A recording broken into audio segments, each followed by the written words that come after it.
Hello everyone, welcome to Uttam's academy turning point.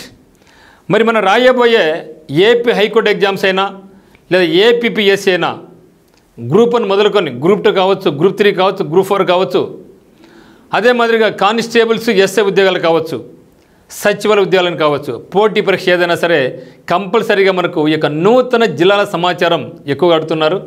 మరి నూతన జిల్లాల సమాచారంలో భాగంగా ఈ వీడియోలో మనం కడప జిల్లా గురించి కడప జిల్లా గురించి ముఖ్యమైన సమాచారం అంతా కూడా ఇక్కడ చూస్తున్నాం. కడప జిల్లాలోని ప్రముఖ వ్యక్తులు ఎవరున్నారు, కడప జిల్లాలోని ప్రముఖ దర్శనీయ కేంద్రాలు ఏమున్నాయి, లైక్ ఒంటిమిట్ట, బ్రహ్మగారి మఠం, గండి క్షేత్రం, అదే మాదిరిగా మనకు నదులు పెన్నా, పాపాగ్ని, కుందు,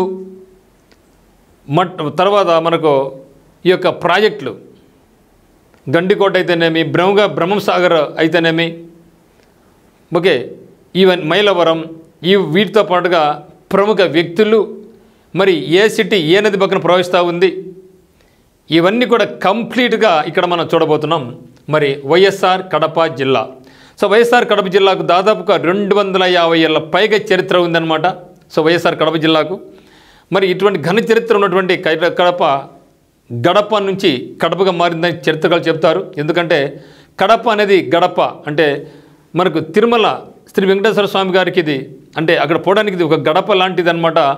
అంటే శ్రీకృష్ణదేవరాయలు తిరుమలకి వెళ్ళే ముందుగా కడపలో అడుగుపెట్టి తిరుమలకి వెళ్ళేవారు. ఆ విధంగా గడప కాస్త కడపగా మారిందని చరిత్ర చెబుతూ ఉందన్నమాట. మరి ఇటువంటి ముఖ్యాంశాలన్నీ కూడా ఇక్కడ ఉన్నాయి, మనం ఇక్కడ చూడబోతున్నాం. వైఎస్ఆర్ కడప జిల్లా. వైఎస్ఆర్ కడప జిల్లా అనేది రాయలసీమకు హార్ట్ అని చెప్పొచ్చు. అన్ని రాయలసీమ జిల్లాలకు ఇది ఖచ్చితంగా నడి బొడ్డున ఉంది రాయలసీమ జిల్లాలకు అనమాట. మరి చూస్తే ఇక్కడ దీని యొక్క ప్రధాన కేంద్రం ఎక్కడుందంటే, హెడ్ క్వార్టర్స్ ఎక్కడుందంటే వైఎస్ఆర్ కడప జిల్లాకు కడప అనమాట. Formerly known as Kadapa district is said to be the heart of Rayalaseema. రాయలసీమకి దీన్ని గుండెకాయ లాంటిదని చెప్పడం జరుగుతుందన్నమాట. The city surrounded on 3 sides by Nallamala and Palakonda hills. కడపకు చుట్టూ 3 ప్రదేశాలుగా నల్లమల కొండలు, పాలకొండలు కడపకు ఆవరించి చుట్టూ ఉన్నాయన్నమాట. The city is Nick named గడప. గడప అంటే తెలుసు కదా, ఇంటికి ముందు పట్టి ఉంటుంది కదా, దాన్ని గడప అంటే పొయ్యే ముందు ఎంట్రన్స్ లాంటిది మనం తెలుగులో గడప అంటాం. Which means threshold because it is the gateway from the west for its connections to Venkateswara Swami. Tirumala Venkateswara Swami గారికి అక్కడ మనం వెళ్ళాలి అంటే ఖచ్చితంగా కడపలో అడుగుపెట్టి వెళ్ళాల్సిందే.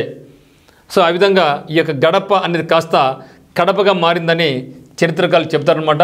మరి ఈ యొక్క కడప జిల్లాలో ఉన్న ముఖ్యమైన నదులు ఏమున్నాయంటే పెన్నా రివర్ చాలా ముఖ్యమైనటువంటిది, పెన్నా, అదే మాదిరిగా చిత్రావతి, కుండలేరు, దాన్నే కుందు నది అని కూడా ఉంటాం.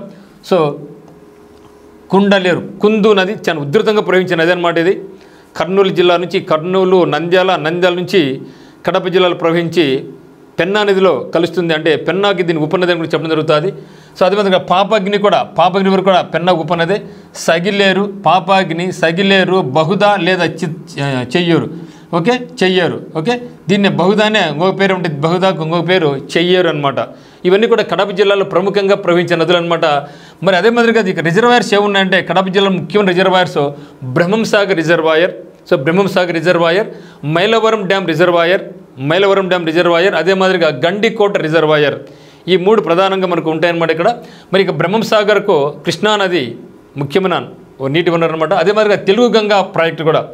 తెలుగు గంగా ప్రాజెక్టు అనేది ముఖ్యంగా ఎన్టీ రామారావు గారు సీఎంగా ఉన్నప్పుడు దీనికి అంకురార్పణ జరిగింది. ఆనాడు ఉన్నటువంటి తమిళనాడు ముఖ్యమంత్రి ఎంజీ రామచంద్రన్ గారు మరి ఎన్టీ రామారావు గారు సైన్ చేసి మరి ముఖ్యంగా ఈ యొక్క తెలుగు గంగా ప్రాజెక్టు అనేది ముఖ్యంగా దీనికి ముఖ్య ఉద్దేశం అంటే మన తమిళనాడుకు చెన్నై పట్టణానికి నీరు అంటే త్రాగునీరు అందించే పథకంలో భాగంగా ఈ యొక్క 2 రాష్ట్రాలతో కొలాబరేషన్తో ఈ యొక్క తెలుగు గంగా ప్రాజెక్టు స్టార్ట్ కావడం జరిగిందనమాట. దీన్ని కూడా మెయిన్ రిసోర్స్ ఏమంటే కృష్ణా రివర్. మరి ఈ యొక్క గండికోట రిజర్వ్ చూస్తే ఈ యొక్క గండికోట రిజర్వ్కు గాలేరు నగిరి సుజల స్రవంతి దాంట్లో భాగంగా మనకు ఈ యొక్క వాటర్ ఎక్కడ చూస్తున్నారు, గండికోట ఎక్కడ చూస్తున్నాను మనకు గాలేరు నగిరి సుజల స్రవంతిలో భాగంగా it receives the water from ఇది ఇక్కడ మైలవరం డ్యామ్ రిజర్వ్ వాటర్ అంతా కూడా గాలేరు, నగిలేరు, సుజల స్రవంతిలో భాగంగా అనమాట. మరి తెలుగుగా గండికోట రిజర్వాయర్లో మనకి చాలా ఫేమస్ అక్కడ ప్రదేశాలు ఉన్నాయి, అన్ని కూడా ఇక్కడ చూడబోతున్నాం మనం. మరి గండికోటకు పెన్నా రివర్ పెన్నా నది మీద కట్టబడింది అనమాట. అది పెన్నా రివర్. మైలవరం డ్యామ్ కూడా పెన్నానే. మరి బ్రహ్మసాగర్ వచ్చేసి కృష్ణా నది. మరి తెలుగంగ వచ్చేసి మనకు ఎక్కడుందంటే ఇది AP and Tamil Nadu, AP and Tamil Nadu అనమాట. మరి ఇది మనకు ఏది పెన్నా రివర్ ఎక్కడ పుడుతుంది అంటే పెన్నా రివర్ అనేది కర్ణాటక రాష్ట్రంలోని కోలార్ జిల్లాలోని నందిదుర్గ. సో నందిదుర్గ కొండల్లోని చెన్నకేశ కొండలో ఇది పుట్టుతుంది. అది ఆ తర్వాత అక్కడి నుంచి కర్ణాటక రాష్ట్రం తర్వాత సత్యసాయి జిల్లాలో ఎంటర్ అవుతుంది. సత్యసాయి జిల్లా ఎంటర్ అయిన తర్వాత వైఎస్ఆర్ కడప జిల్లాకి ఎంటర్ అవుతుంది.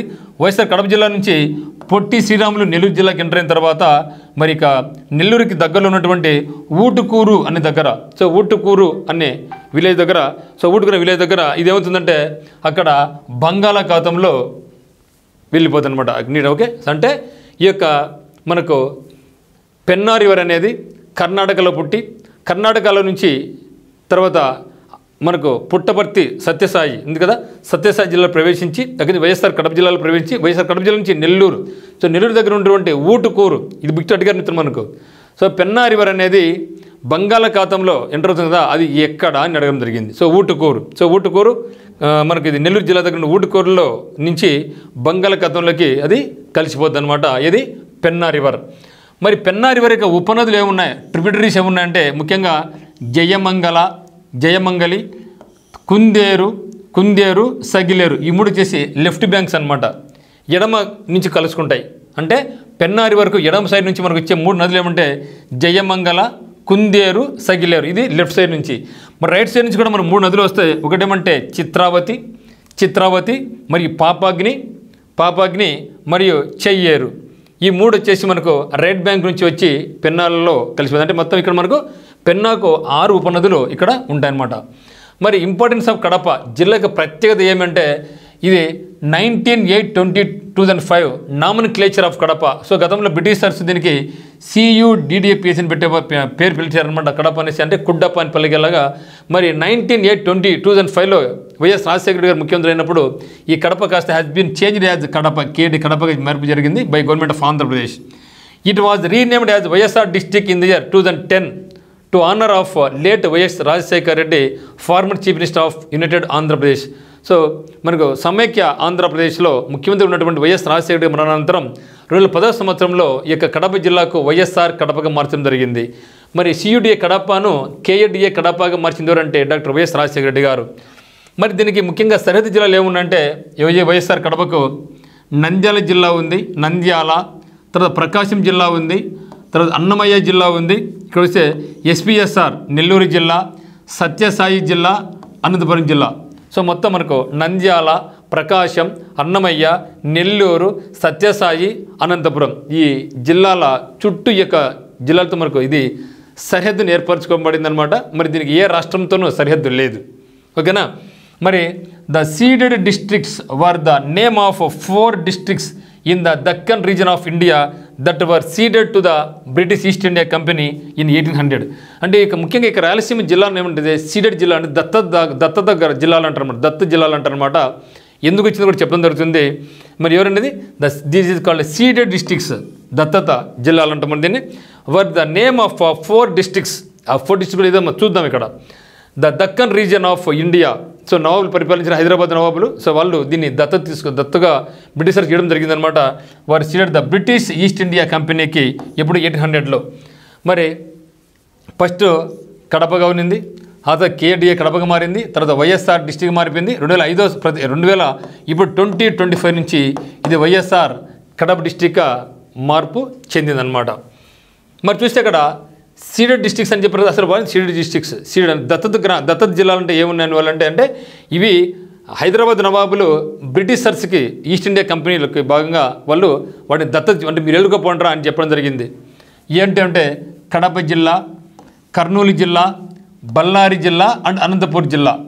The term was used during the British Raj. So British పరిపాలన కాలంలో ఈ యొక్క కడప, కర్నూలు, బళ్ళారి, అనంతపూర్ ఏమనేవాళ్ళంటే సీడెడ్ డిస్ట్రిక్ట్స్ అనేవాళ్ళు, అంటే దత్తత జిల్లాలు అనేవాళ్ళు అనమాట. ద నిజాం ఆఫ్ హైదరాబాద్ ఎవరిని దీనికి ఇచ్చింది, హైదరాబాద్ నిజాం ఎవరైనా Ali Khan ceded the districts to the British as part of subsidiary. Okay. మరి తర్వాత తెలుగు లెక్చరర్ అయినటువంటి తెలుగు లెక్చరర్ అండ్ యాక్టివిస్ట్ అయినటువంటి చిలుకూరి నారాయణరావు, చాలా చాలా important personality Chilukuri. Okay, Chilukuru Narayanarao coin the term Rayalaseema. మరి రాయలసీమ అని దీన్ని ఎవరు పేరు పెట్టినారంటే ఓకే చిలుకూరి నారాయణరావు. ఈయన ఎవరంటే ఈయన తెలుగు లెక్చరర్ మరియు యాక్టివిస్ట్ అనమాట. ఎందుకు ఆ యొక్క పేరు పెట్టడం జరిగిందంటే ఈ యొక్క రాయలసీమను రాయల వాళ్ళు అంటే శ్రీకృష్ణదేవరాయల వంశం పరిపాలించింది కాబట్టి దీన్ని రాయలసీమ అని పేరు పెట్టడం జరిగింది. ఎవరి చేత అంటే చిలుకూరి నారాయణరావు గారు కాయిన్ ద టర్మ్ రాయలసీమ అనే టర్మ్ను వాడింది ఎవరంటే Chilukuri Narayanarao garu. And alternative to ceded as Chilukuri translated the Quran into Telugu for the first time in 1925. Then the term Rayalaseema refers to the Vijayanagara Empire whose kings used the suffix Raya or Rayalu. అంతే కదా Srikrishnadevarayalu. Okay, అంటే వాళ్ళు ఎవరు పేరు పెట్టుకున్నా కూడా మనకి ఏం చేస్తారంటే రాయలు రాయలు పేరు పెట్టుకునే వాళ్ళు కాబట్టి అదే పేరుతో రాయలసీమకు పేరు పెట్టడం జరిగింది. మరి దీని ముఖ్యంగా ఏమంటే తిరుపతి వెళ్ళే భక్తులకు దేవుని గడప అనే పేరుతో ప్రధాన ద్వారంగా ఉండడం చేత దీనికి కడప అనే పేరు రావడం జరిగింది. అందుకని కడపలో కూడా దేవుని కడప ఉంది. ఇక దేవుని కడప అంటే ఇక్కడ కూడా వెంకటేశ్వర స్వామి గారు పూజలు అందుకుంటూ ఉంటారనమాట. మరి కడపలో సిపి బ్రౌన్ లైబ్రరీ చాలా ఫేమస్ అనమాట. CP brown memorial trust library కాదు, తెలుగులో మొదటి నిఘంటువు కర్త ఎవరంటే సిపి బ్రౌన్.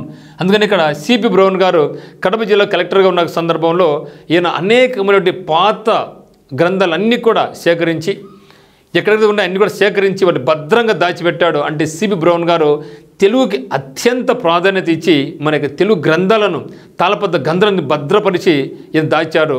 అందువల్లనే ఈ ఎక్కడైతే ఉందో ఆయన పేరు మీద సిపి బ్రౌన్ అనే పేరుతో ఒక మెమోరియల్ ట్రస్ట్ లైబ్రరీ ఏర్పాటు చేయడం జరిగింది. ఇక్కడ అనేకమైనటువంటి కార్యక్రమాలు జరుగుతూ ఉంటాయి. ముఖ్యంగా తెలుగు పరిరక్షణ కొరకు ఇక్కడ సమస్యలు జరుగుతూ ఉంటాయి అన్నమాట. సో కాబట్టి మనకి ఎగ్జామినేషన్లో చాలాసార్లు సిపి బ్రౌన్ లైబ్రరీ క్రింది వాటిలో ఎక్కడ కలదని ఇవ్వడం జరిగింది అనమాట. ఎక్కడుందంటే కడప జిల్లా హెడ్ క్వార్టర్స్ నుండి కడపలో సిపి బ్రౌన్ లైబ్రరీ ఉంది. ఎందుకు ఆ పేరు పెట్టారంటే మహానుభావుడు సిపి బ్రౌన్ గారి వల్ల మనకు బ్రహ్మగారి కాల జ్ఞాన పత్రాలు అయితేనేమి అనేక రామాయణ మహాభారతాలు పాత బుక్స్ అన్నీ కూడా ఎక్కడెక్కడైతే ఉన్నాయో అన్ని చోట్లకు పోయి వాళ్ళను అభ్యర్థించి అన్నీ కూడా పుస్తకాలను తెచ్చి సిపి బ్రౌన్ గారు ఒక చోట పెట్టి తర్వాత దాని కాలక్రమేణా సిపి బ్రౌన్ లైబ్రరీగా పేరు మార్చడం జరిగిందనమాట. మరి ఆంధ్రప్రదేశ్లో అత్యంత ప్రాచీనమైన భూభాగం ఇది ఎక్కడుందంటే కడప బేసిన్ అనమాట. ఓకే, ఇక్కడ ఆంధ్రప్రదేశ్లోనే అత్యంత ప్రాచీన భూభాగం ఏంటంటే కడప బేసిన్ అనమాట. సో ఉల్లిపాయల పరిశోధన కేంద్రం ఎక్కడుందంటే ఎర్రగుంటలో ఉంది. అదే మాదిరిగా గృహోపకర వస్తువులు ఉపయోగించే సాబాద్ రాళ్ళు కూడా కడప జిల్లా లభిస్తుంది. అందుకే కడప కళ్ళు అంటారు. ముఖ్యంగా తమిళనాడు వాళ్ళు కూడా కడప కళ్ళు అంటూ ఉంటారు అనమాట. చాలా ఫేమస్ రాయి ఇది. ఇక్కడ అదే మాదిరిగా uranium corporation of India limited company YSR జిల్లాలోని తుమ్మలపల్లి వద్ద యురేనియంను వెలికి తీస్తున్నారు. ఇది చాలా ఇంపార్టెంట్.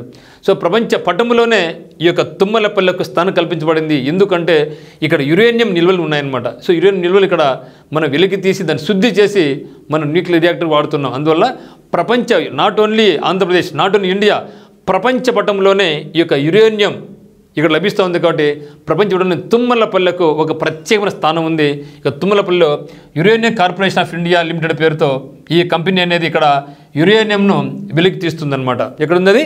తుమ్మలపల్లె పులివెందుల మండల్ పులివెందుల దగ్గర ఉందన్నమాట. మరి ఎర్రగుంటలో కూడా ఎందుకంటే కడప మనకు గుర్తుకొచ్చేది అంటే సిమెంట్ ఇండస్ట్రీ చాలా ఫేమస్ ఇక్కడ.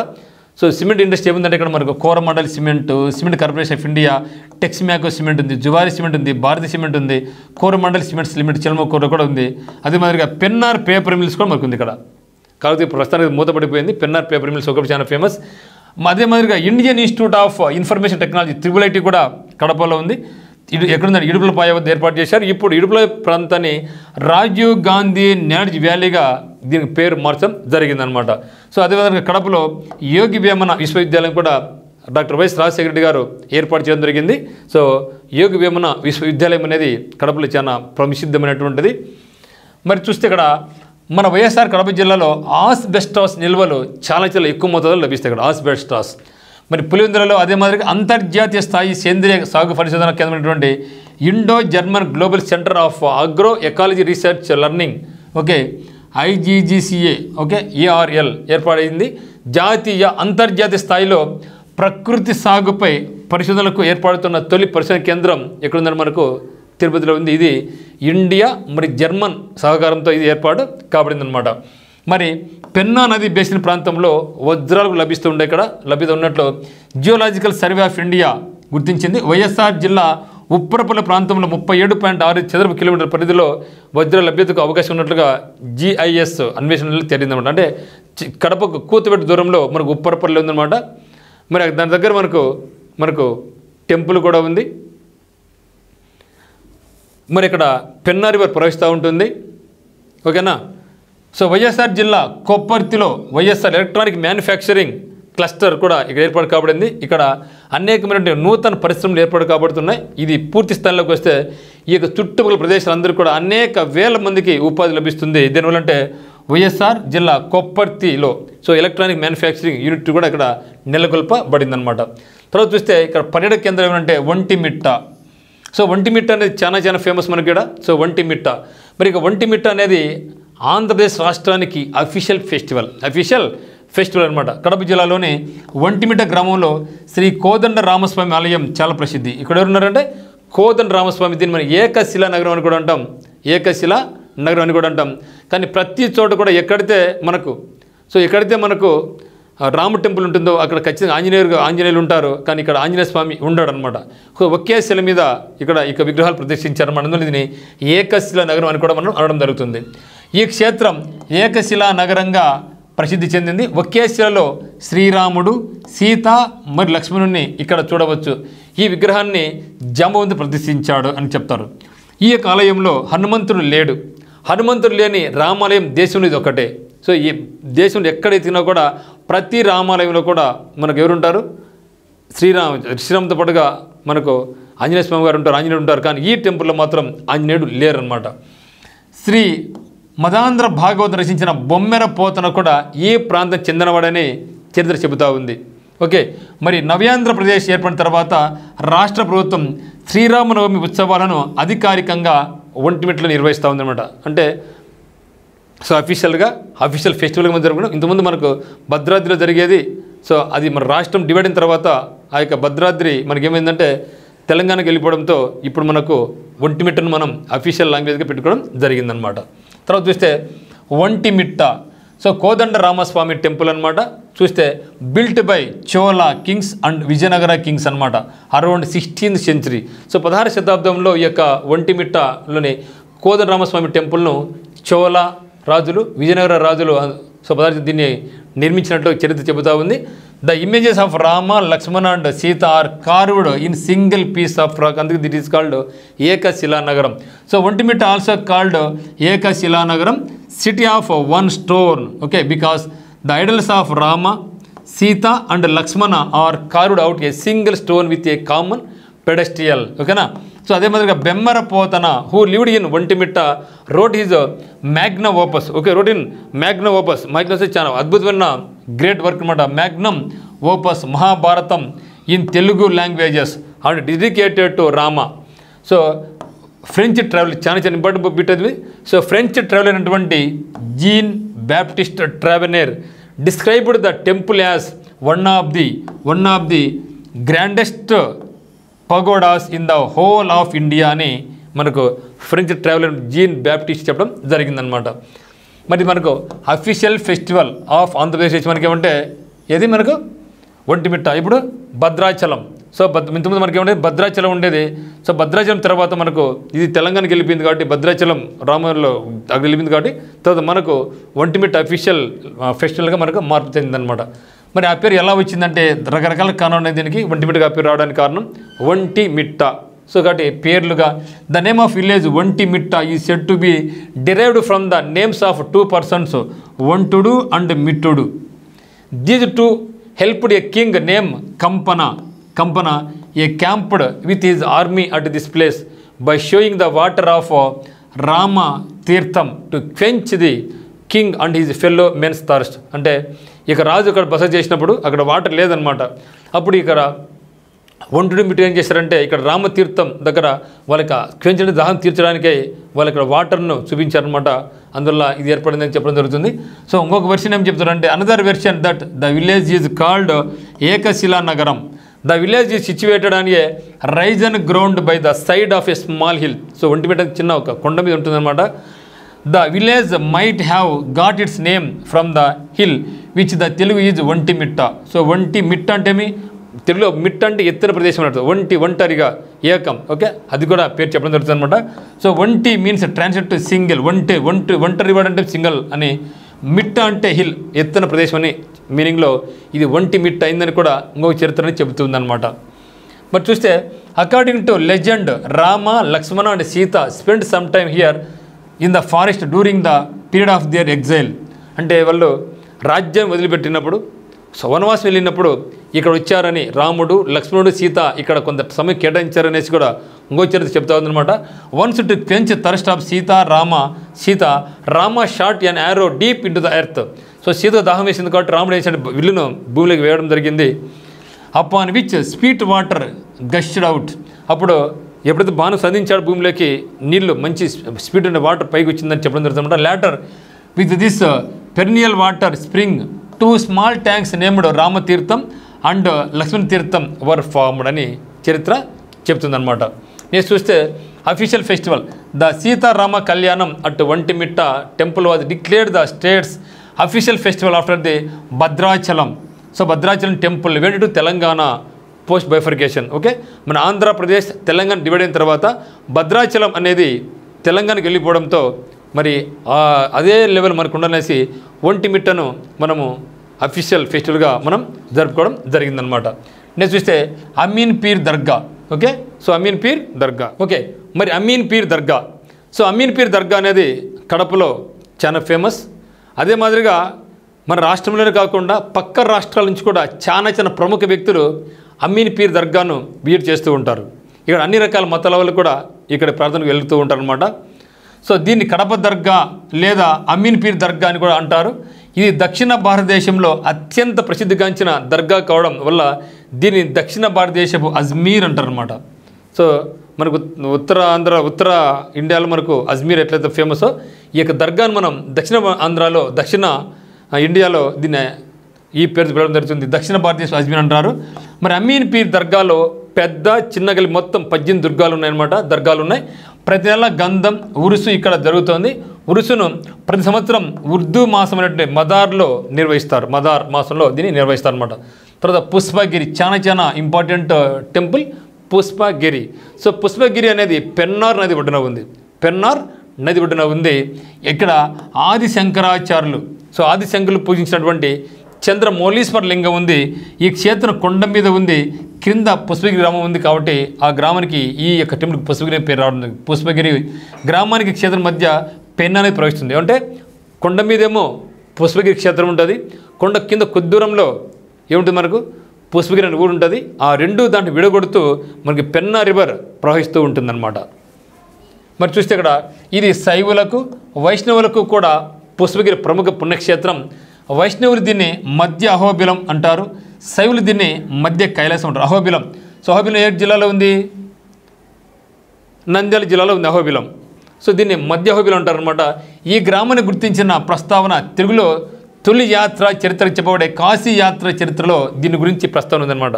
సో పుష్పగిరిని పంచనది క్షేత్రం అని కూడా అంటారు. పుష్పగిరిని పంచనది క్షేత్రం అని కూడా అంటారు అనమాట. తర్వాత చూస్తే బ్రహ్మగారి మఠం.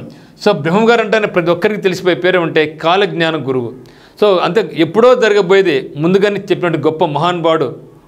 తన కాలజ్ఞానంతో ఈయన మత సామరస్యానికి ప్రతిగా నిలిచిన వ్యక్తి. అన్ని మతాలు సమానమే, అన్ని కులాలు సమానమే, ఒకరు ఎక్కువ తక్కువ అని లేదు అని అందరికీ కూడా తన యొక్క బోధనల ద్వారా మంచిని బోధిస్తూ ఫ్యూచర్లో ఏం జరగవచ్చు అని కూడా ముందుగానే గెస్ చేసిన గొప్ప మహానుభావుడు బ్రహ్మం గారు. సో బ్రహ్మగారి మఠం కూడా కడప జిల్లాలోనే ఉందన్నమాట. మరి ఇది బద్వేల్ రెవెన్యూ డివిజన్లోని బ్రహ్మగారి మఠం మండలంలో ఉంది. ఈ గ్రామంలో శ్రీ పోతులూరి వీరబ్రహ్మేంద్ర స్వామి తన శిష్యుల ముందు సజీవ సమాధి కావడం జరిగిందనమాట. ఇతను కాల జ్ఞానాన్ని అంటే ఫ్యూచర్ జరగబోయేదాన్ని చెప్పడం జరిగింది. ఇతని ప్రవచన గ్రంథాలను గోవింద వాక్యాలను కూడా అంటారు. తర్వాత ముఖ్యమైనటువంటిది గండి క్షేత్రం. సో గండి క్షేత్రంలో ఉన్నటువంటి స్వాముల వారు ఎవరంటే ఆంజనేయ స్వామి. సో ఆ గండి క్షేత్రం అక్కడ కూడా కొండకు గండి పడింది, అందులో గండి అంటారు. గండి అంటే మీ మధ్యలో హోల్ అంటే విడిపోయిందా మనం గండి కొట్టమంటుకుంటాం కదా. సో ఇక్కడ ఆంజనేయ స్వామి ఆలయం పాపాగ్ని నది ఒడ్డున ఉంది. పాపాగ్ని నది. సో కాబట్టి గండి క్షేత్రం ఏ నది ఒడ్డున ఉందంటే పాపాగ్ని. మరి మనకు ఇక్కడ ఉంది కదా పుష్పగిరి ఎక్కడ మనకు పెన్నా రివర్. సో పెన్నాకు ఉపనదే మనకు పాపాగ్ని ఉండదు. సో కాబట్టి పాపాగ్ని నది ఒడ్డున ఉంది గండి క్షేత్రం. ఒక కొండ దిగువన సుందరమైన పరిసరాల మధ్య నిర్మించబడింది అనమాట. ఇది వాయు క్షేత్రంగా గొప్ప పేరు పొందింది. పాపాగ్ని నది ఈ ప్రదేశంలో 2 కొండల మధ్య దక్షిణం నుండి ఉత్తరం వైపు ప్రవహిస్తూ పోతుందన్నమాట. సో ఆ పక్క కొండ ఈ పక్క కొండ మధ్యలో నది ప్రవహిస్తుంటుంది, అందుకే దాన్ని గండి కొట్టింది అంటారనమాట. సో రాముడు లంక నుండి తిరుగు ప్రయాణంలో ఈ ప్రదేశాన్ని సందర్శించారని పురాణాలు చెబుతూ ఉన్నాయి. చూస్తే గండి క్షేత్రం వచ్చేసి మనకు పాపాగ్ని నది ఒడ్డున ఉంది. గండి కోట పెన్నా రివర్, ఇది గండి క్షేత్రం వేరే, గండి కోట వేరే. గండి కోట మళ్ళీ నేర్చుకుంటాం మనం. తర్వాత సిద్ధవటం పెన్నా రివర్. మరి కేసీ కెనాల్ చాలా ఇంపార్టెంట్ ఉన్నది. కేసీ కెనాల్ చాలా ఎక్సలెంట్ వర్డ్. ఇది చాలా చారిత్రాత్మకంగా చాలా ఇరిగేషన్ ప్రాజెక్ట్ అన్నమాట ఇది. మరి కేసీ కెనాల్ కడప, ఇది కర్నూలు కడప. ఎందుకంటే ఇక్కడ సి అంటే కడప, ఎందుకంటే కడప పాత పేరు చెప్పిన కడప CUDDA PH చెప్పిన కదా. కే అంటే కడప, ఇది కే అంటే ఇక్కడ కర్నూలు. So Kurnool Kadapa canal. దీని యొక్క మెయిన్ వాటర్ సోర్స్ ఎక్కడంటే తుంగభద్ర. మరి తుంగభద్ర ఎక్కడి నుంచి వస్తే మనకు కర్నూలు. సో కర్నూలు ఏ నది ఒడ్డున ఉంది? తుంగభద్ర. అక్కడ కృష్ణానది కూడా ఉంటుంది, కానీ మరి మెయిన్ కర్నూలు ఆనుకుండే రివర్ ఏదంటే మనకు తుంగభద్ర. మరి తుంగభద్ర అనేది కర్నూలు కృష్ణాకు ఉపనది మళ్ళా, ఓకేనా. ఇక్కడ తుంగభద్ర ఇది 306 కిలోమీటర్లు ప్రయాణిస్తుంది అన్నమాట. ఏది మనకు తుంగభద్ర రివర్. ఇది ఎక్కడంటే near Sunkesula in Kurnool district. Barrage ఉందన్నమాట, సుంకేల బ్యారేజ్ ఉంది. ఇక సుంకేసుల బ్యారేజ్ నుంచి కర్నూలు కడపకు మనకు నీరు అనేది ప్రవహిస్తూ ఉంటుందన్నమాట. ఇది మనకు ఒడ్ల పరంగా కూడా చాలా ఫేమస్ అయింది. చూద్దాం ఒకసారి. నెక్స్ట్ వచ్చేసి సిద్ధవటం కోట.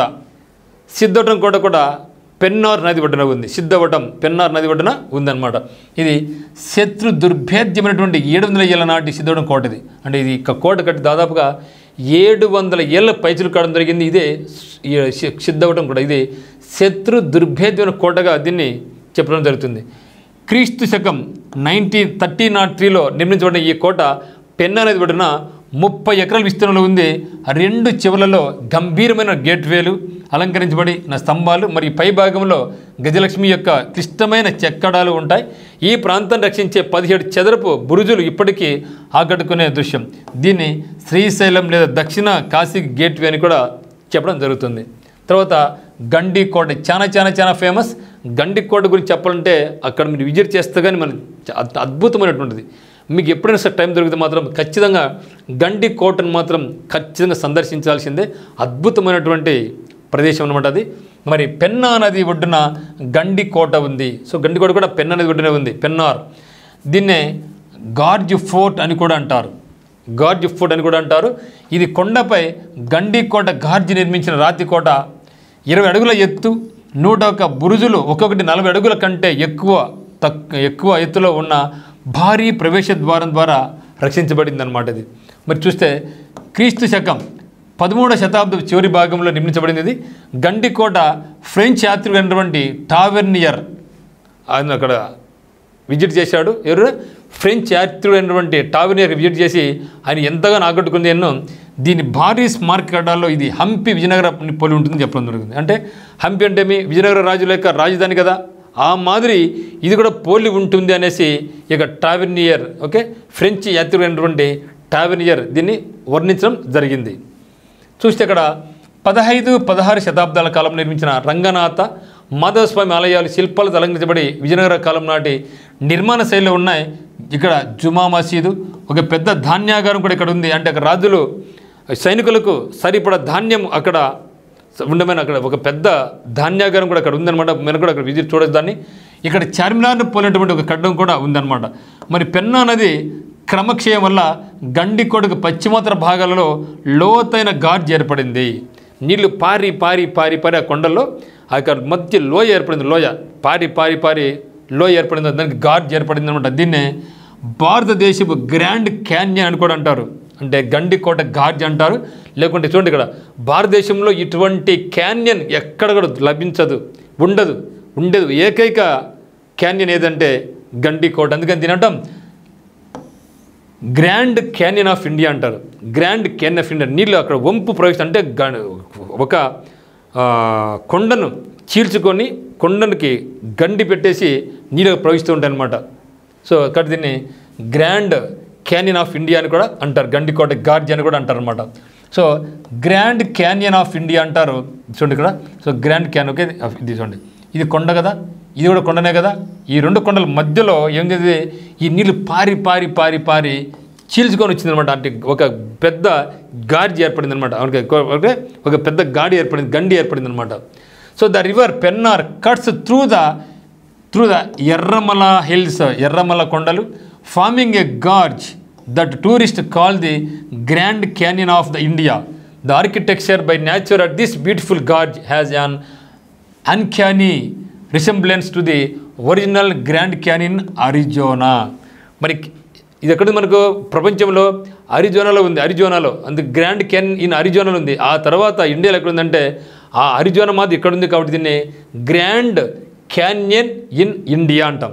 ఇది వచ్చేసి అరిజోనాలో మాదిరిగా ఇది కూడా ఉంది కాబట్టి దీన్ని గ్రాండ్ క్యానియన్ ఆఫ్ ఇండియా అని కూడా అనడం జరుగుతుంది అనమాట. So the grand Canyon of India.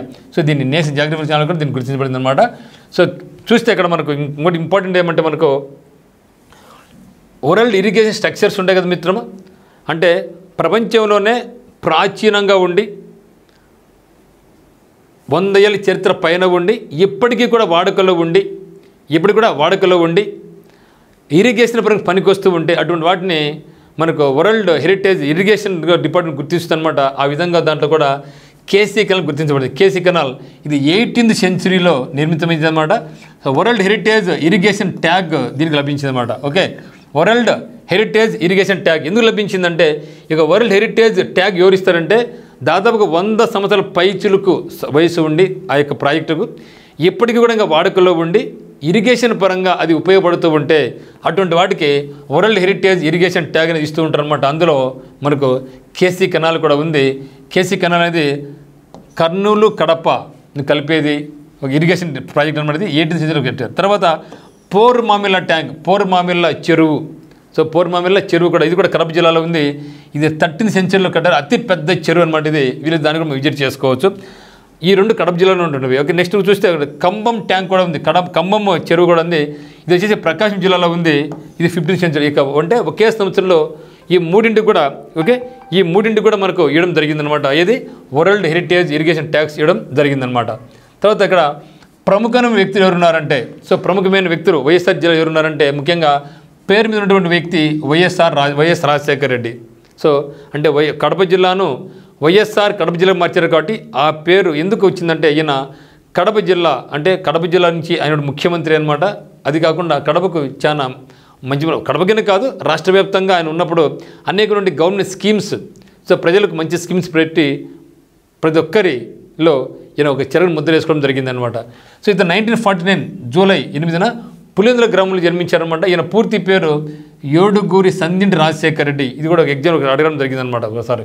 తర్వాత టంగుటూరి అంజయ్య మంత్రివర్గంలో మంత్రిగా కూడా పనిచేయడం జరిగింది. సో 34 ఏళ్లకి ఆంధ్రప్రదేశ్ కాంగ్రెస్ కమిటీ అధ్యక్షుడు అయ్యాడు. తర్వాత కడప నుంచి పార్లమెంట్ సభ్యుడిగా 4 సార్లు ఎన్నిక కావడం జరిగింది. ఒక్కసారి కూడా ఓడిపోలేదు. ఎమ్మెల్యేనా ఎంపీ అయినా ఎప్పుడు పోటీ చేసిన కూడా ఎప్పుడుగైనా ఓటమిని ఎరగడు. 2004 అసెంబ్లీ ఎన్నికల్లో కాంగ్రెస్ పార్టీ విజయం సాధించడంతో ఆయన ముఖ్యమంత్రి అయ్యడం జరిగింది. 2009 అసెంబ్లీ ఎన్నికల్లో మళ్ళీ ముఖ్యమంత్రి కావడం జరిగిందనమాట.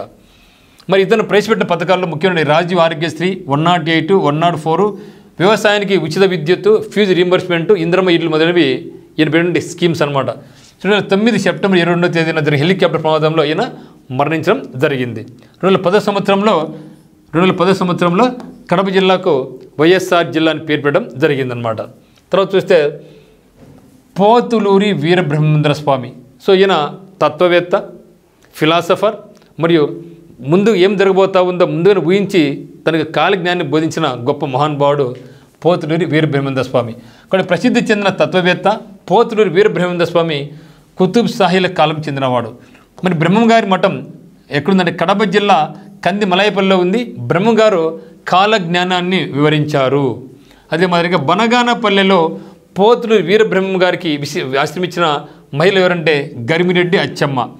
పోతులూరి కుమార్తె అయిన వీరనారాయణమ్మ ద్వారా కాలజ్ఞాన వెలుగులోకి రావడం జరిగింది. మరి వీరబ్రహ్మం గారి ముఖ్య శిష్యుడు ఎవరంటే సిద్ధయ్య. అసలు పేరు షేక్ సయ్యద్. ఇతనిది దూదేకుల కులం. అంటే అందువల్ల ముస్లింలు మరి హిందువులకు మధ్య సఖ్యత కుదిర్చిన వ్యక్తి కూడా వీరబ్రహ్మేంద్ర స్వాముల వారు అనమాట. సో బ్రహ్మగారు కంది మల్లయ్యపల్లిలో జీవ సమాధి కావడం జరిగింది. తర్వాత గాడిచెర్ల హరి సర్వోత్తమరావు గారు కూడా ఈ కడప జిల్లాకు చెందిన వ్యక్తే. మరి గాడిచెర్ల హరి సర్వోత్తమరావు 1883 సెప్టెంబర్ 14 పులిందుల్లో తాలూకా సింహాద్రి జన్మించారు. సో 1907 నుండి కాకినాడలో కాంగ్రెస్ కార్యదర్శిగా పనిచేయడం జరిగింది. సో 1934లో భారత హిందుస్థాన్ సేవాదళ నాయకుడిగా ఉన్నారు. స్త్రీ సంక్షేమానికి సౌందర్యవల్లి అనే పత్రిక నడపడం జరిగింది. ఆంధ్రపత్రిక, తెలుగు స్వరాజ్యం వంటి పలు పత్రికలకు ఈయన సంపాదకత్వం కూడా వహించడం జరిగిందనమాట. తర్వాత నెక్స్ట్ వ్యక్తి గడియారం వెంకట శాస్త్రి. ఇతను 1901 ఫిబ్రవరి 15వ తేదీన జమ్మలమడుగు తాలూకాలో నెమలిదిన గ్రామాన్ని జన్మించడం జరిగింది. ఇతను అనేక పద్య కావ్యాలు, గద్య గ్రంథాలు, విమర్శలు, అనువాద గ్రంథాలు కూడా రచించడం జరిగింది. శివభారతం, కిరుతార్జునీయం, మల్లికా మారుతం, పద్యావళి, నా భారత భూమి, మరి వాల్మీకి చరిత్ర వంటి గ్రంథాలు కూడా ఆయన రచించారు. సో ఇంత పాటు మనకు తెలిసింది ఒకరు మొల్ల. ఓకే, సో మొల్ల రామాయణం ఉంది కదా. సో మొల్ల రామాయణం ఈ పూర్తి పేరు ఆతుకూరి మొల్ల అంటాం. ఈమె బద్వేలి మండలంలో చెందినటువంటిదమ్మా. మరి ఈమె రచించినటువంటి రామాయణం మొల్ల రామాయణంగా ప్రసిద్ధి చెందింది. మొట్టమొదటగా రామాయణాన్ని రచించినటువంటి మొట్టమొదటి కవయిత్రిగా పేరు పొందినమాట మొల్ల. కాబట్టి మొల్లను కూడా మనం బాగా గుర్తుపెట్టుకోవాలి. మరి మొల్ల పుట్టినరోజును జయంతిని మన ఆంధ్రప్రదేశ్ రాష్ట్ర ప్రభుత్వం పండుగ జరుపుకోవడం జరుగుతుందన్నమాట. నెక్స్ట్ చూస్తే డాక్టర్ యాగా వేణుగోపాల్ రెడ్డి, అంటే సింపుల్గా మనం వైవి రెడ్డి అంటాం. రిజర్వ్ బ్యాంక్ ఆఫ్ ఇండియాకు గవర్నర్గా పనిచేసినటువంటి వైవి రెడ్డి గారి జన్మస్థలం కూడా కడప జిల్లానే. Okay, doctor YV Reddy was appointed the 21st governor of reserve bank of India. Okay, so YV Reddy reserve bank of ఇండియాకు 21వ గవర్నర్గా పనిచేయడం జరిగింది. ఎప్పుడు 2003 సంవత్సరం నుంచి served in that position till 2008, 5 సంవత్సరాలు. Doctor YV Reddy was awarded the second highest civilian award in India in 2010. Bharat Ratna, తర్వాత Padma Vibhushan. So యాగా Venugopal Reddy was Born on 17 August 1941 in Telugu family in Paturi village, Kadapa district of present day Andhra Pradesh. మరి మన తెలుగు రాష్ట్రాల నుంచి ఇద్దరు వ్యక్తులు రిజర్వ్ బ్యాంక్ ఆఫ్ ఇండియాకు గవర్నర్గా వ్యవహరించారనమాట. ఎవరు అంటే ఒక అనేసి డాక్టర్ వేణుగోపాల్ రెడ్డి గారు, ఈయన తర్వాత ఇమ్మీడియట్గా దువ్వూరి సుబ్బారావు గారు కూడా. ఓకే, అంటే కడప దువ్వూరి సుబ్బారావు గారు 2008 సంవత్సరం నుంచి 2013 సంవత్సరం రిజర్వ్ బ్యాంక్ ఆఫ్ ఇండియా గవర్నర్గా ఉన్నారు. ఆయన ముందు వైవి రెడ్డి గారు 2003 నుంచి 2008 సంవత్సరం వరకు ఉన్నారన్నమాట. కానీ దువ్వూరి సుబ్బారావుది కడప జిల్లా కాదు, కానీ మన తెలుగు వ్యక్తి. ఎందుకంటే ఇప్పుడు ఆర్బీఐ గురించి చర్చించాం కాబట్టి రిజర్వ్ బ్యాంక్ ఆఫ్ ఇండియాకు చర్చించి కాబట్టి వైవి రెడ్డి తర్వాత reserve bank of India governor అయినటువంటి రెండో తెలుగు వ్యక్తి అంటే దువ్వూరి సుబ్బారావు గారు. సో ఇది మిత్రమా టోటల్గా కడప జిల్లా గురించి. సో మెయిన్ చూడాల్సింది ఏంటంటే ఇక్కడ కడప జిల్లా ఏ నది ఒడ్డున ఉంది? పెన్నా రివర్. పుష్పగిరి ఏ నది ఒడ్డున ఉంది? పెన్నా. గండి క్షేత్రం ఏ నది ఒడ్డున ఉంది? ఓకే, సో ఈ యొక్క నదులు ఏమైతే ఉన్నాయో అవన్నీ కూడా మనం నేర్చుకోవాలి. పాపాగ్ని రివర్ కదా, గండి క్షేత్రం పాపాగ్ని రివర్. సో కంపల్సరీగా మనం ఏ నదులు ఉన్నాయి, ఎటువంటి ఇక్కడ పుణ్యక్షేత్రాలు ఉన్నాయి, ఏ నది ఒడ్డున ఉన్నాయి, ఆ పుణ్యక్షేత్రంలో ఏ దేవుడు కొలువై ఉన్నాడు, ముఖ్యమైన పర్సన్స్ ఎవరున్నారు. ఇక్కడ ముఖ్యంగా కడప అంటే మనకు వచ్చేది సిమెంట్ ఇండస్ట్రీ. ఓకే, ఇవన్నీ కూడా మనం బాగా గుర్తుపెట్టుకుంటున్నామా. సో మీకేమన్నా ఇంకా మీకు తెలిసినట్లయితే, మీకు ఇంకా ఇన్ఫర్మేషన్ ఎక్కువ ఉందంటే నాకు కమెంట్ చేయండి. So thank you.